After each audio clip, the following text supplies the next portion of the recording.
Lev Gumilev, a Russian writer, philosopher, and biologist who died in 1990, and who's very famous for the concept that nature and nurture are really one and the same thing, seen from two different points of view.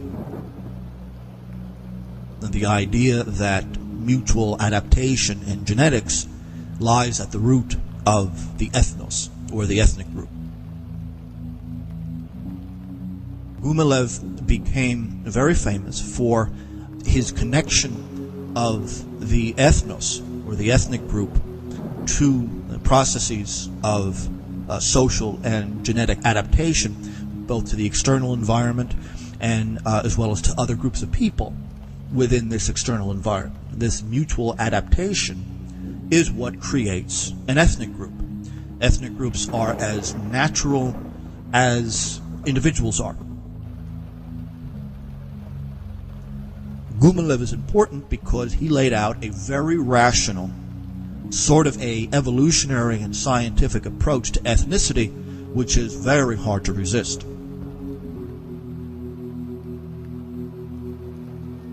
What a nation is, what an ethnic group is here, is certain stereotypical forms of behavior. But these come from adaptation to your natural world and pressures both internal and external. It's a life cycle of an ethnic group. These are creations of the natural order, no different than the plant that's in front of my window I'm looking at right now, is as much a part of the natural order as the ethnic group. The plant that I'm looking at here has adapted to the life being in front of my house, in this environment, cold, hot, early summer, whatever it is, and only when those variables are just right, I see it. Well, the static person will say, well, this is how it is, I don't care, just, I have other things to do. Well, the dynamic person will recognize exactly how much goes into that. Civilization doesn't just happen.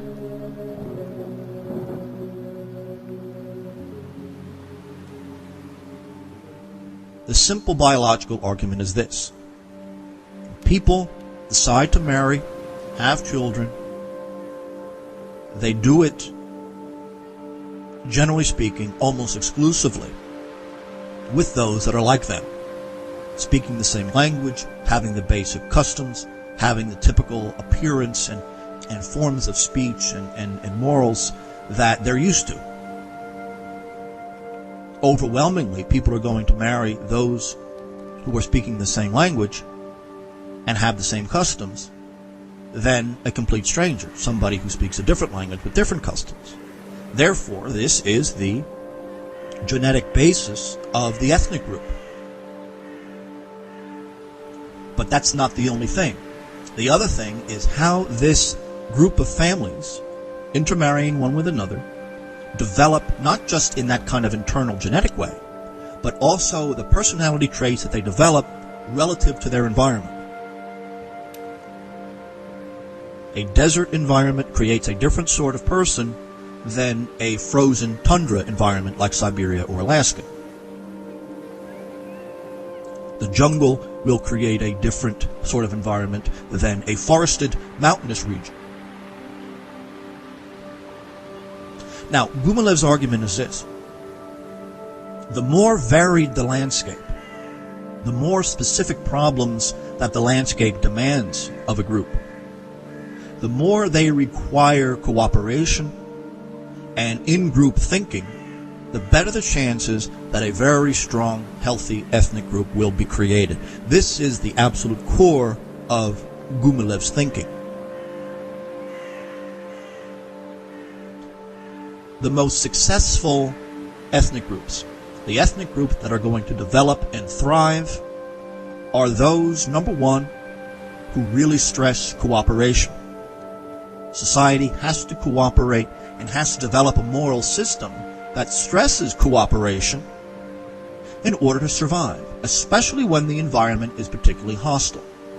So if an ethnic group survives a hostile environment that does not have many natural resources, and they're forced to use their wits to survive, this will create a very tightly knit, healthy ethnic group.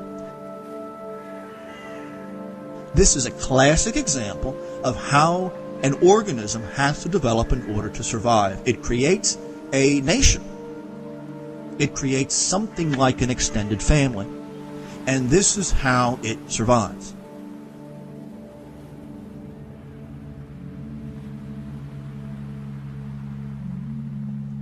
Basically, biology, chemistry, genetics, this is at the root of the ethnic group. It is not just a social creation.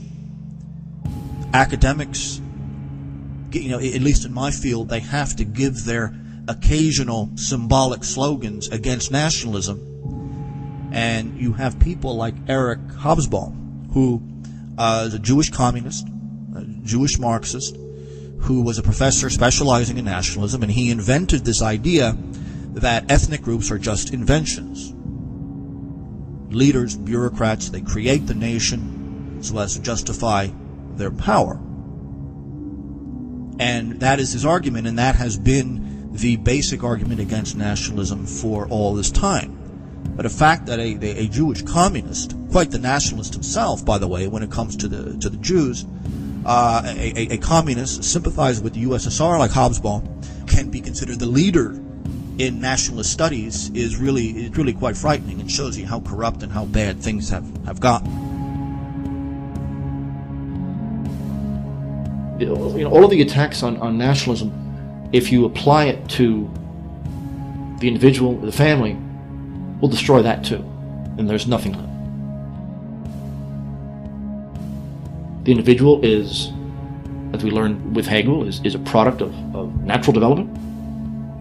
It's a product of natural law. It's a product of social development in genetics and what Vernadsky would call the new sphere, energy, and the constant interplay of things that we're not even aware of at any given moment.